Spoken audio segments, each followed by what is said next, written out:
আসসালামু আলাইকুম। সকল প্রবাসীদের আহ্বান করছি সাধারণ শিক্ষার্থীদের পাশে দাঁড়ান। আপনারা সকলে এই যুদ্ধে সামিল হন। ইনশাআল্লাহ তাদের অধিকার আদায় হবে, তাদের মান মর্যাদা বাড়বে।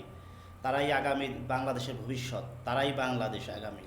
আমরা প্রবাসীরা যদি হন্ডিতে টাকা মারি, ওদের মতো রাজনীতি কুত্তাদের 10 মিনিট লাগবে না পথে নামাইতে। মাত্র 3টা মাস আপনারা হন্ডিতে টাকা মারেন ব্যাংকে ছাড়া, দেখেন ওদের রাজনীতি কোথা যায়। প্রভাবশালী রাজনীতিবিদরা শেষ হয়ে যাবে 2 মিনিটে। দেশে আমরা কষ্ট করে 40 ডিগ্রি 50 ডিগ্রি তাপমাত্রার নিচে কাজ করে আমাদের কোনো মান মর্যাদা, আমাদের কিছুই থাকে না।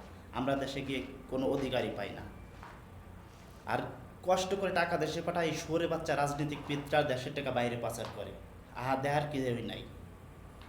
আজ বাদে কাল হয়তো তারা দেশে থাকবে না, তাদের ছেলেমেয়েরা ইউরোপ কান্ট্রিতে গিয়ে বসবাস করবে, ইউরোপ কান্ট্রিতে পড়ালেখা করবে, আর চাষার ছেলে চাষাই থাকবে। তো সকলকে আমি আহ্বান করছি, অবশ্যই হুন্ডিতে টাকা পাঠাবেন। আর এই যুদ্ধে অবশ্যই শিক্ষার্থীদের পাশে সবাই সামিল হবে। অবশ্যই আমরা জয় হব, শিক্ষার্থীদের অধিকার আদায় হবে। তারাই আগামীর ভবিষ্যৎ, তারাই আগামীর বাংলাদেশ। এবং এখানে কোনো দলমত, এখানে কোনো কিছুই হবে না, এখানে কেউ আসবে না। এখানে যেটা আওয়ামী লীগের কর্মীরা যেটা ছাত্রলীগ করেছে, আসলে নেক্কারজনক ঘটনা।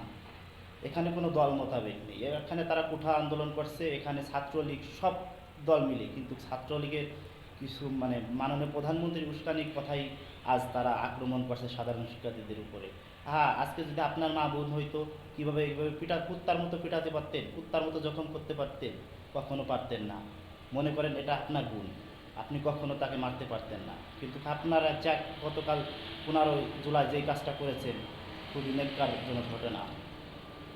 আর প্রত্যেকটা প্রবাসীদের বলছি, আপনাদের যদি কাজ না থাকে কাজ আমি দিব, আপনাদের টাকা না থাকলে টাকা আমি দিব। হুন্ডির ব্যাংকের রেট 10 টাকা হলে আমি 20 টাকা দেব। অবশ্যই আপনার হুন্ডিতে টাকা পাঠাবেন, কারণ এই যুদ্ধে আমাদের জয়ী হতে হবে। এখানে সরকার পতন অবশ্যই করতে হবে। কেন সাধারণ শিক্ষার্থীদের অধিকার আদায় করতে দিল না?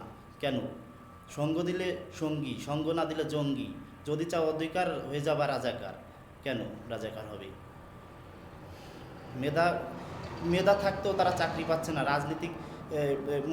রাজনীতিবিদ, মুক্তিযোদ্ধারা সাধারণ জ্ঞানেই চাকরি পাওয়া যাচ্ছে। আফসোস, দেশটা কোথায় গেছে? দেশটা রসাতলে গেছে। প্রতিবাদ করার জন্য কেউই নেই। অবশ্যই এই যুদ্ধে প্রবাসীরা যদি হাতিয়ার হয়ে থাকে শিক্ষার্থীদের পাশে, অবশ্যই দেখবেন ইনশাআল্লাহ শিক্ষার্থীরা জয়ী হবে। তারাই আগামীর কারণ ভবিষ্যৎ, তাদের পাশে আমাদের দাঁড়াতে হবে। এখানে কোনো দল মত, এখানে কোনো আওয়ামী লীগ বিএনপি এইগুলো আসবে না। এখানে শুধু একটাই কথা, আমি আমার অধিকার চাই, আমি স্বাধীন দেশে স্বাধীন মতো বাঁচতে চাই। আপনারও যেই মূল্যায়ন, আমারও সেই মূল্যায়ন। কথাই একটাই, আমি নই রাজাকার। সকলে ভালো থাকবা, সুস্থ থাকবা, আর অবশ্যই পণ্ডিতে টাকা মারবা। সকল প্রবাসীদের জন্য দোয়া ও ভালোবাসা রইল। ইনশাল্লাহ পাশে আছি, সবসময় পাশে থাকবো। এবং রিয়াদে যারা আছেন, অবশ্যই সবাই সতর্কভাবে প্রতিবাদ করবেন, এবং ইনশাল্লাহ জয় আমরাই হব। আল্লাহ ভরসা। আল্লাহ হাফেজ।